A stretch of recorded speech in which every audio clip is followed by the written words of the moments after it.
Hello and welcome to yet another episode of History Time, when we look at various fascinating aspects of Madras, that is Chennai.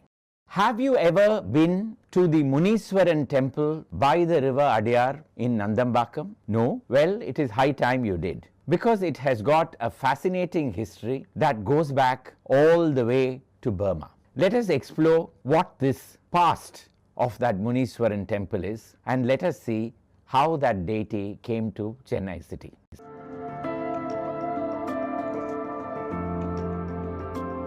When we talk about Nandambakkam, the first thing that comes to mind is the trade center.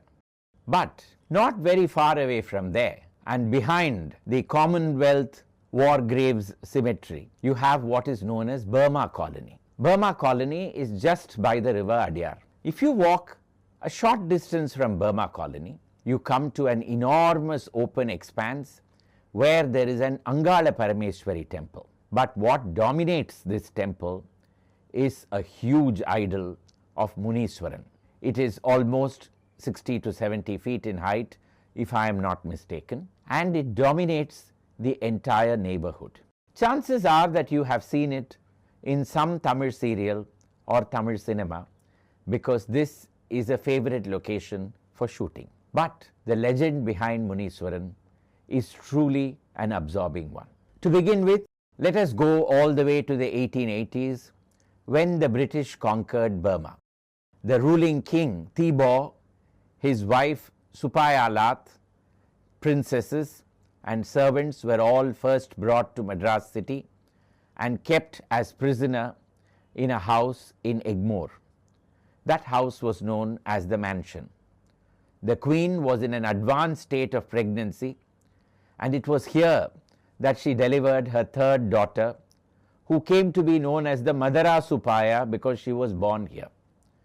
The delivery was conducted by Lieutenant Colonel Brandfoot, who was then in charge of the Institute of Obstetrics and Gynecology, which is located in Egmore. A short while later, King Thibaw, his wife and the children were transferred to Ratnagiri in Maharashtra, and then their history takes on a path of its own.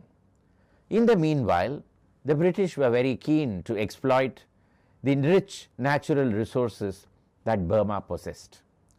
To help them, and in order to finance their activities, the Nagaratars, from what we know of as Chettinad, began to go there in large numbers and finance the entire operation.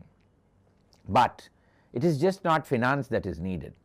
You need a lot of labor force to work the docks, to work in laying the railroads, in order to supply goods and services in large numbers.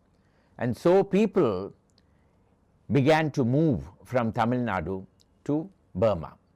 Not only from here, they also went from all along the east coast, from Andhra, from Orissa, from Bengal and other places, and Burma began to see a huge influx of Indians.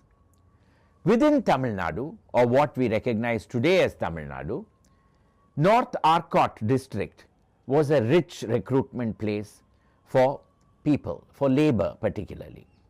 And among these people, it was a very common cult to worship Muniswaran as their deity. I have already spoken about the bodyguard Muniswaran, which stands near the central station. That again was because of soldiers from the North Arcot district being a part of the governor's bodyguard. Similarly, when the labor force went from India to Burma, they began to establish Muniswaran temples in various parts of Burma.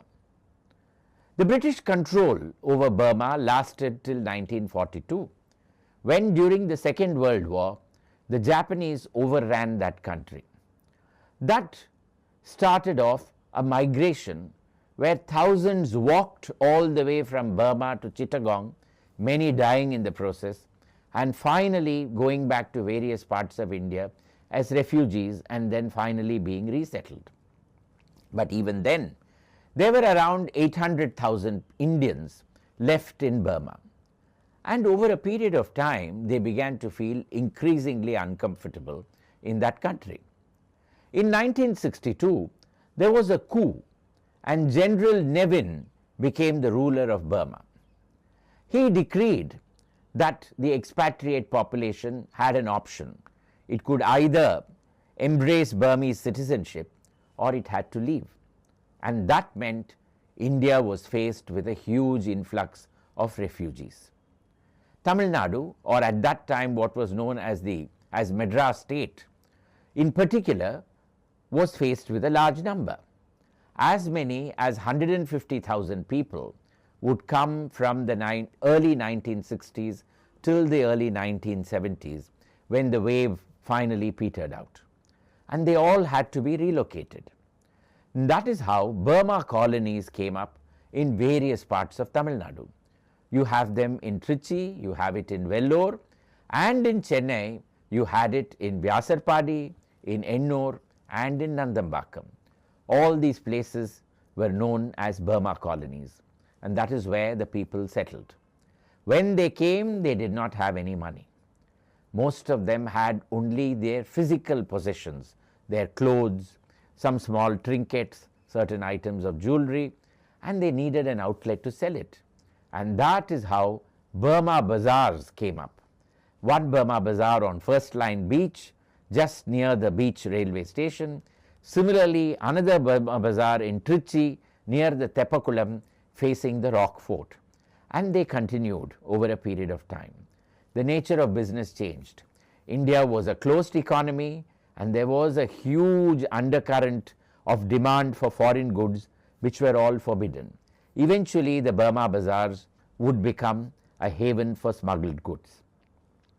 Liberalization, of course, has changed all that, and today Burma Bazars have gone back to selling goods of various kinds, but they remain Burma Bazar.